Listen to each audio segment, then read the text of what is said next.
ये बहुत बड़ी दुखद घटना है। अगर इस देश में देश का नागरिक है और इस देश का अन्न खाता है और इस देश में रहता है तो उस टाइम उसको जो है ना बहुत सीरियस होना चाहिए। ये समय ऐसा नहीं है कि आप इस पे टोल करो। अगर कोई करता है तो मैं कह रहा हूँ वो इससे बड़ा देशद्रोही हो नहीं सकता है। तो इसके ऊपर जो भी बोले, चाहे वो राजनीतिक पार्टियां हो, कोई भी बोले, उन्हें बड़े स्टेटमेंट संभल के देना चाहिए, क्योंकि इस टाइम हमारे लिए बहुत बड़ी, हमारे देश के लिए बहुत बड़ी दुख की घड़ी है। अगर मानसिकता के हैं तो मैं तो कहूँगा कि ऐसे को साथ फिर उसी तरह से निपटना चाहिए जिस तरह से वो हमारे देश पे कोई भी आघात हो जाए उसमें बोलने में पीछे नहीं रहते। ऐसे के लिए सरकार को सख्त होना चाहिए। सर, जहां पर तमिलनाडु में एक दुखद घटना सामने आई है कि जिस तरीके से वायुसेना का हेलीकॉप्टर क्रैश हो गया, विपिन रावत को लेकर अभी तक जो हमारे देश के पहले सीडीएस है उनको लेकर पर कट्टरपंथी जो है वो लगातार हाहाकार रिएक्ट कर रहे हैं। क्या संदेश दे रहे हैं लोग? सेरिन जी, ये बहुत ही दुखद घटना है। विपिन रावत जो हमारे पहले सीडीएस थे, हमारे पहले, और आर्मी में जनरल के पद पे भी रहे, और मुझे भी जो है ना सौभाग्य मिला था, उनके साथ हमने कुछ दिन नौकरी भी करी है जम्मू कश्मीर में, जब ये हमारे वहाँ कमांडिंग ऑफिसर हुआ करते थे। तो बहुत ही एक अच्छे, एक नेक इंसान थे, और आर्मी के बारे में उनको जितनी उनकी कहा जाए, बहुत ही उनको उसकी चीज़ की नॉलेज और उनकी ब्रीफिंग, जहाँ वो बटालियन को जिस तरह से ब्रीफ करते थे, बहुत ही एक उनके काम में कहीं से कहीं कोई कमी नहीं रहती थी। और उनके साथ जिसने भी नौकरी करी है वो आज दिन तक अपने आप को कहता है कि अवसर तो हमें विपिन रावत साहब ही मिले थे। तो मुझे भी सौभाग्य मिला उनके साथ में काम करने का। तो आज जिस तरह से ये दुर्घटना हुई है, इनका हेलीकॉप्टर जो क्रैश हुआ है, ये कोई मामूली हेलीकॉप्टर नहीं है। ये Mi-70 हेलीकॉप्टर रसिया में निर्मित हेलीकॉप्टर है, और ये हेलीकॉप्टर कोई छोटा पूरा हेलीकॉप्टर नहीं है। इसकी कैपेसिटी बहुत अच्छी है, चाहे वो वेट लिफ्टिंग के लिए हो, जैसे हमारी 100 mm गने हैं, 170 हैं, जिनको हम एयर लिफ्ट करके ऊपर माउंटेन पे चढ़ाते हैं, जैसे चाइना बॉर्डर तवांग का हो या इधर ग्लेशियर सियाचिन हो। तो यहाँ पर हमारी जो बड़ी बड़े गनें होती हैं आरटी की, वो भी इन्हीं हेलीकॉप्टर से एयर लिफ्ट करके वहाँ तक पहुँचाते हैं। तो और इसमें सबसे बड़ी बात है कि ताकतवर, बहुत बड़ा ताकतवर है।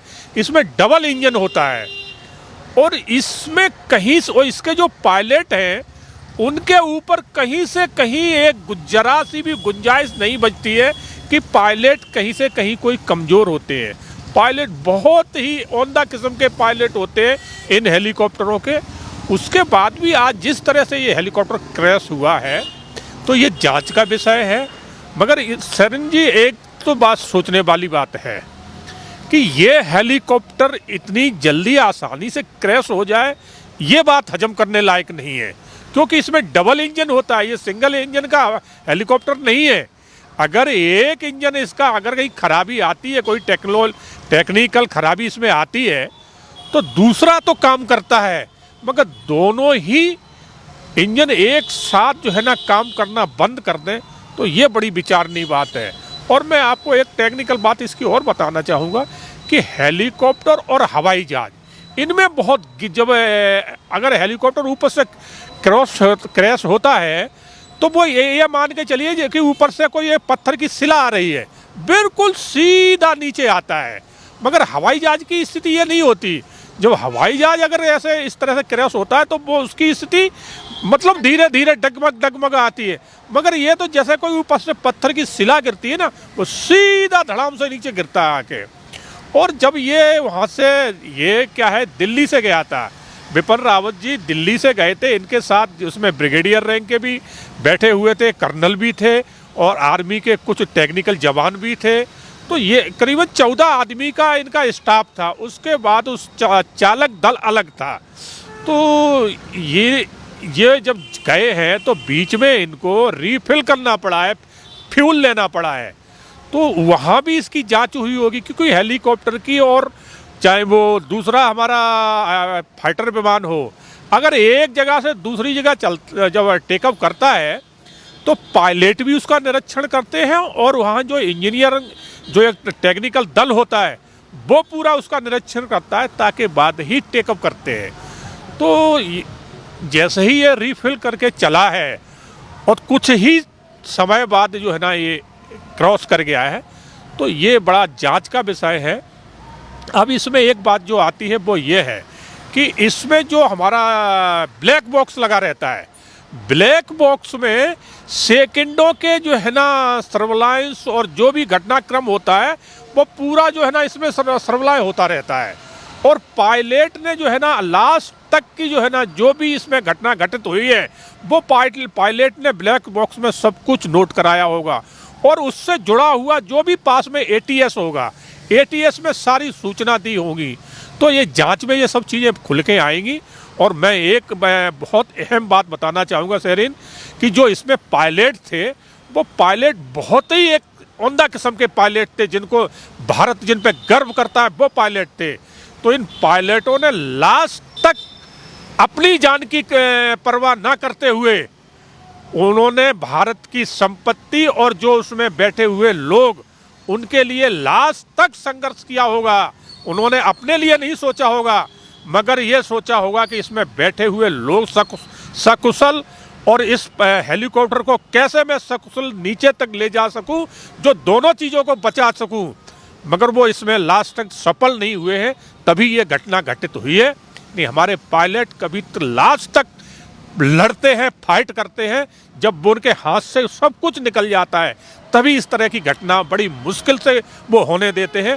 बाकी इसमें कोई गुंजाइश नहीं बची है कि अब ये जांच का विषय है। और ये जांच का विषय अब इसमें आर्मी की कोर्ट ऑफ इंक्वायरी बैठेगी, इसमें पूरा जो है ना एक बोर्ड बैठेगा, बोर्ड पूरी जांच करेगा और ब्लैक बॉक्स वो आएगा वहाँ से। और जो वहाँ पर मलबा गिरा है हेलीकॉप्टर का, उसको पूरा इकट्ठा किया जाएगा, उससे एक एक सबूत जोड़े जाएंगे कि ये घटना किस कारण किस वजह से हुई है और क्यों हुई है। तो ये सब जांच में सब खुल के आएगा। सर, यहाँ पर ये भी खबरें सामने आ रही हैं कि 13 लोगों की मौत की पुष्टि हो चुकी है और आज प्रधानमंत्री के घर पर मीटिंग भी है और कल हमारे रक्षा मंत्री राजनाथ कल बयान देंगे संसद में इन सारी चीज़ों को लेकर। पर बहरहाल जो एक देश के लिए एक बुरी खबर है कि जिस तरीके से लगातार खबरें तमिलनाडु से आ रही हैं, वहीं पर दूसरा जो वर्ग है वो लगातार राजनीति करने के लिए जुटा हुआ है। शेरिन, क्या हमारे देश में मैं यही कहना चाहूँगा कि इस टाइम कोई बात करने की बिल्कुल गुंजाइश नहीं होना चाहिए, क्योंकि ये बहुत बड़ी दुखद घटना है। अगर इस देश में देश का नागरिक है और इस देश का अन्न खाता है और इस देश में रहता है, तो उस टाइम उसको जो है ना बहुत सीरियस होना चाहिए। ये समय ऐसा नहीं है कि आप इस पर टोल करो। अगर कोई करता है तो मैं कह रहा हूँ वो इससे बड़ा देशद्रोही हो नहीं सकता है। अब राजनीति को लेकर अगर हम बात करें तो प्रियंका वाड्रा जो लगातार सेना को लेकर सवाल उठाती हैं, हेलीकॉप्टर क्रैश हो गया है, इतने लोगों की मौत की खबर लगातार आ रही है, पर प्रियंका वाड्रा और अन्य दलों की तरफ से कोई ट्वीट नहीं आया इसको लेकर। नहीं, बिल्कुल जो है ना ट्वीट ये अच्छी खबर के लिए करें तो बहुत अच्छा रहेगा। मगर ऐसा मैं यही कहूँगा सब राजनीतिक पार्टियों से कि बिपिन रावत हमारे देश के बहुत बड़े एक सेना अधिकारी थे। पहले वो आर्मी के जनरल रहे, उसके बाद तीनों सेनाओं का एक पद उनको दिया गया था जिसको CDS बोलते हैं। तीनों सेनाओं को वो कमांड करते थे, ब्रीफ करते थे। तो इसके ऊपर जो भी बोले, चाहे वो राजनीतिक पार्टियां हो, कोई भी बोले, उन्हें बड़े स्टेटमेंट संभल के देना चाहिए, क्योंकि इस टाइम हमारे लिए बहुत बड़ी, हमारे देश के लिए बहुत बड़ी दुख की घड़ी है। इससे बड़ी कोई दुख की घड़ी हो नहीं सकती है। अगर इस पर भी कोई राजनीति करता है और कोई इस पर टोल करता है तो मैं कह रहा हूँ वो सबसे बड़ा देश का दुश्मन होगा। लगातार अगर न्यूज़ सामने आ रही है तो काफ़ी ऐसे लोग हैं जो हा कर रिएक्ट कर रहे हैं, ये कह रहे हैं कि अच्छा हुआ। इस तरीके से क्या संदेश दे रहे हैं? नहीं, तो वो संदेश यही दे रहे हैं कि वो इस देश के नागरिक नहीं है। अगर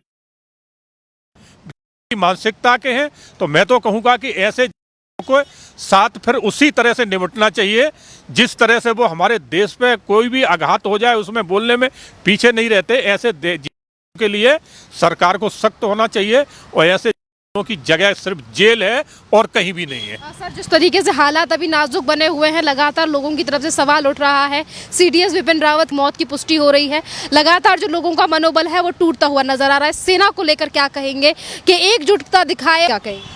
सैरिन जी, सेना हमारी हरदम एकजुट ही रहती है, सेना कभी अलग नहीं रहती। सेना जितने डिसिप्लिन में रहती और जितना सेना अपनी जिम्मेवारी से अपना कार्य निभाती, अपना पद और जिम्मेवारी निभाती है, इसी तरह से अगर हमारे देश के नागरिक भी निभाने लग जाएंगे ना, तो उस दिन हमारा देश जो है ना, देश की पहली कड़ी में गिनती हो जाएगी इसकी।